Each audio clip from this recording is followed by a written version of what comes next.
Hello ವೀಕ್ಷಕರೇ, ಮಮತಾ ಫುಡೀಸ್ಗೆ ಸ್ವಾಗತ ಸುಸ್ವಾಗತ. ಇವತ್ತು ನಾವು ಬ್ರೆಡ್ಡಿಂದ ಈವ್ನಿಂಗ್ ಸ್ನ್ಯಾಕ್ಸ್ಗೆ ಮತ್ತು ಕ್ರಿಸ್ಪಿಯಾಗಿರೋ ಅಂಥದ್ದು, ಮಕ್ಕಳಿಗಂತೂ ಇದು ಫೇವ್ರೇಟ್ ಅಂತಲೇ ಹೇಳ್ಬೇಕು. ಇದೊಂದ್ಸಲ ಮಾಡಿಕೊಟ್ರೆ ನೀವು ಮಕ್ಕಳೆಲ್ಲ ಇಷ್ಟಪಟ್ಟು ತಿಂತಾರೆ. ಇದು ತುಂಬ ಈಸಿಯಾಗಿ ಮಾಡ್ಬೋದು. ಬ್ರೆಡ್ಡು ಮತ್ತು ವೆಜಿಟೇಬಲ್ಸ್ ಹಾಕಿ ಮಾಡೋದ್ರಿಂದ ತುಂಬ ಟೇಸ್ಟಿಯಾಗಿರುತ್ತೆ ಮತ್ತು ಕ್ರಿಸ್ಪಿಯಾಗಿರುತ್ತೆ. ಇದು ಬನ್ನಿ ಹೆಂಗೆ ಮಾಡೋದಂತ ಹೇಳ್ಬಿಟ್ಟು ನೋಡೋಣ. ಇದು 5 ನಿಮಿಷದಲ್ಲೆಲ್ಲ ಆಗುತ್ತೆ. ಫಸ್ಟು ಒಂದು ಬೌಲ್ಗೆ ಕಟ್ ಮಾಡಿರೋಂಥ ಈರುಳ್ಳಿನ 1 ಈರುಳ್ಳಿ ಹಾಕ್ತಾಯಿದ್ದೀನಿ. ಕಟ್ ಮಾಡಿರೋಂಥ ಕ್ಯಾಪ್ಸಿಕಮ್ಮು ಅರ್ಧ ಕ್ಯಾಪ್ಸಿಕಮ್ ಹಾಕ್ತಾಯಿದ್ದೀನಿ. ತುರಿದಿರೋಂಥ ಕ್ಯಾರೆಟನ್ನು ನಾನು 1 ಕ್ಯಾರೆಟ್ ಹಾಕ್ತಾಯಿದ್ದೀನಿ. 1 tea spoon chilli flakes, 1 tea spoon pepper powder, ಕಾಳು ಮೆಣಸಿನ ಪುಡಿ ಮತ್ತು ಉಪ್ಪು ರುಚಿಗೆ ನೋಡ್ಕೊಂಡು ಹಾಕ್ಕೋಬೇಕು. ಕಟ್ ಮಾಡಿರೋಂಥ ಕೊತ್ತಂಬರಿನ 1 ಟೇಬಲ್ ಸ್ಪೂನ್ ಅಷ್ಟು ಹಾಕ್ಕೋಬೇಕು. ಮತ್ತು ಮೊಸರಲ್ಲ ಚೀಸ್ನ ಅರ್ಧ ಕಪ್ಪು ತುರಿದಿರೋದು ಹಾಕ್ತಾಯಿದ್ದೀನಿ ನಾನು.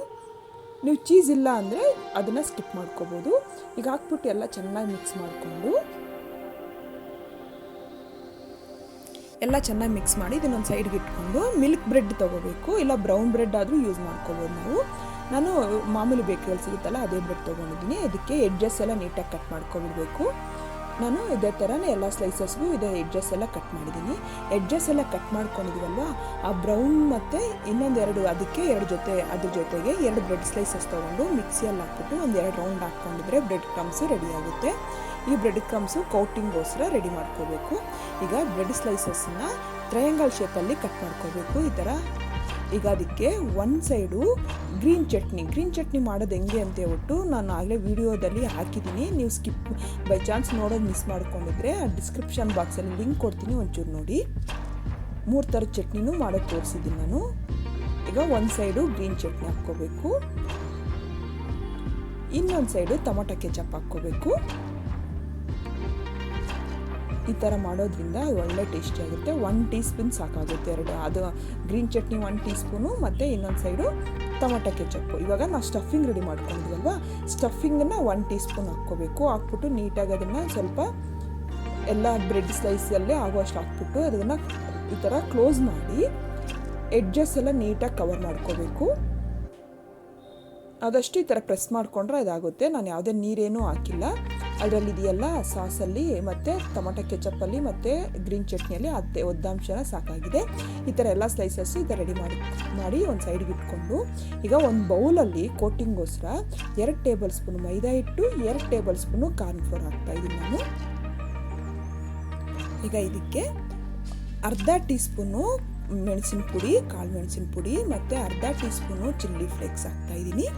ಉಪ್ಪು ರುಚಿಗೆ ನೋಡ್ಕೊಂಡು ಹಾಕ್ಕೊತಾ ಇದ್ದೀನಿ, ಅಂದರೆ ಅರ್ಧ ಟೀ ಸ್ಪೂನ್ ಅಷ್ಟು ಹಾಕ್ತಾಯಿದ್ದೀನಿ. ಹಾಕ್ಬಿಟ್ಟು ಎಲ್ಲ ಚೆನ್ನಾಗಿ ಮಿಕ್ಸ್ ಮಾಡಿಕೊಂಡು ಈಗ ಇದಕ್ಕೆ ನೀರು ಹಾಕ್ಬಿಟ್ಟು ಇನ್ನು ಲಂಪ್ಸ್ ಏನು ಇಲ್ದಿರ ಅದರಲ್ಲಿ ಹಿಟ್ಟಿಂದು ಉಂಡೇನು ಇಲ್ದಿರ ಕಲಿಸ್ಕೋಬೇಕಾಗುತ್ತೆ. ನಾವು ನೀಟಾಗೆಲ್ಲ ಕಲಿಸ್ಕೊಂಡ್ರೆ ನೋಡಿ ಅದು ಕನ್ಸಿಸ್ಟೆನ್ಸಿ ಈ ಥರ ಇರಬೇಕು, ಗಟ್ಟಿ ಮಜ್ಜಿಗೆ ಥರ ನೋಡಿ. ಈ ಥರ ಆದಮೇಲೆ ನಾವು ಬ್ರೆಡ್ಡನ್ನು ರೆಡಿ ಮಾಡ್ಕೊಂಡಿದ್ವಲ್ಲ ಅದನ್ನು ಫಸ್ಟು ಕಾರ್ನ್ಫ್ಲೋರು ಮೈದಾ ಹಿಟ್ಟು ನಾವು ರೆಡಿ ಮಾಡ್ಕೊಂಡಿದ್ವಲ್ಲ ಅದರಲ್ಲಿ ಒಂದ್ಸಲ ನೀಟಾಗಿ ಡಿಪ್ ಮಾಡ್ಕೋಬೇಕು. ಆ ಥರ ಡಿಪ್ ಆದಮೇಲೆ ಮತ್ತೆ ನಾವು ನೋಡಿ ಈ ಥರ ಡಿಪ್ ಮಾಡಾದಮೇಲೆ ಈಗ ಬ್ರೆಡ್ ಕ್ರಮ್ಸ್ ರೆಡಿ ಮಾಡ್ಕೊಂಡಿದ್ವಲ್ವ, ಬ್ರೆಡ್ ಕ್ರಮ್ಸಲ್ಲಿ ನೀಟಾಗಿ ಈ ಥರ ಕೋಟ್ ಮಾಡಬೇಕು. ಅದನ್ನು ಈ ಥರ ಕೋಟಿಂಗ್ ಎಲ್ಲ ಮಾಡಿ ಎಲ್ಲನೂ ರೆಡಿ ಮಾಡ್ಕೋಬೇಕು ಇದೇ ಥರನೇ. ಈಗ ಎಣ್ಣೆ ಕಾಯಕ್ಕಿಟ್ಬಿಟ್ಟು ಎಣ್ಣೆ ಮೀಡಿಯಮ್ ಹೀಟ್ ಬಂದಮೇಲೆ ಅದಕ್ಕೆ ನಾವು ರೆಡಿ ಮಾಡ್ಕೊಂಡಿರೋಂಥ ಬ್ರೆಡ್ಡನ್ನು ಅದರಲ್ಲಿ ಹಾಕ್ಬಿಟ್ಟು ಡೀಪ್ ಫ್ರೈ ಮಾಡ್ಕೋಬೇಕಾಗುತ್ತೆ. ಕ್ರಿಸ್ಪಿ ಮತ್ತು ಲೈಟಾಗಿ ಗೋಲ್ಡನ್ ಕಲರ್ ಬರೋವರೆಗೂ ಫ್ರೈ ಮಾಡ್ಕೋಬೇಕು. ಈ ಥರ ಹಾಕಿದ ತಕ್ಷಣ ನಾವು ತಿರುಗಿಸೋದು ಬೇಡ, ಒಂದು ಸ್ವಲ್ಪ ಹೊತ್ತಾದಮೇಲೆ ಈ ಥರ ಫ್ಲಿಪ್ ಮಾಡ್ಕೋಬೇಕಾಗುತ್ತೆ. ನೋಡಿ ಅದು ಒಂದು 3ರಿಂದ 4 ನಿಮಿಷದಲ್ಲಿ ಫ್ರೈ ಆಗುತ್ತೆ. ನೋಡಿ ಆಗಿದೆ. ಈಗ ಲೈಟ್ ಗೋಲ್ಡನ್ ಕಲರ್ ಬಂದಿದೆಯಲ್ಲ, ನಾನು ಎಣ್ಣೆಯಿಂದ ತೆಗೆದು ಟಿಶ್ಯೂ ಪೇಪರ್ ಮೇಲೆ ಹಾಕ್ತಾಯಿದ್ದೀನಿ. ಟಿಶ್ಯೂ ಪೇಪರ್ ಮೇಲೆ ಹಾಕೋದ್ರಿಂದ ಎಕ್ಸ್ಟ್ರಾ ಆಯಿಲ್ ಏನಾದರೂ ಇದ್ದರೆ ಟಿಶ್ಯೂ ಪೇಪರು ಅಬ್ಸರ್ವ್ ಮಾಡ್ಕೊಳ್ಳುತ್ತೆ, ಅದಕ್ಕೋಸ್ಕರ ಟಿಶ್ಯೂ ಪೇಪರ್ ಮೇಲೆ ಹಾಕೋದು. ನೋಡಿ ಆಗಿದೆ, ಅಷ್ಟೇ. ಎಲ್ಲನೂ ಇದೇ ಥರ ಮಾಡ್ಕೊಳ್ಳೋದು. ನೀವು ಮನೇಲಿ ಟ್ರೈ ಮಾಡಿ, ಇಷ್ಟ ಆದರೆ ಲೈಕ್ ಮಾಡಿ. ಮಕ್ಕಳಿಗೆ ಈ ಥರ ಎಲ್ಲ ಮಾಡ್ಕೊಳ್ಳಿ, ತುಂಬ ಇಷ್ಟದಿಂದ ತಿಂತಾರೆ. ಇಷ್ಟ ಆದರೆ ಲೈಕ್ ಮಾಡಿ, ಶೇರ್ ಮಾಡಿ, ನನ್ನ ಚಾನಲ್ಗೆ ಸಬ್ಸ್ಕ್ರೈಬ್ ಮಾಡೋದು ಮಾತ್ರ ಮರಿಬೇಡಿ. Thank you.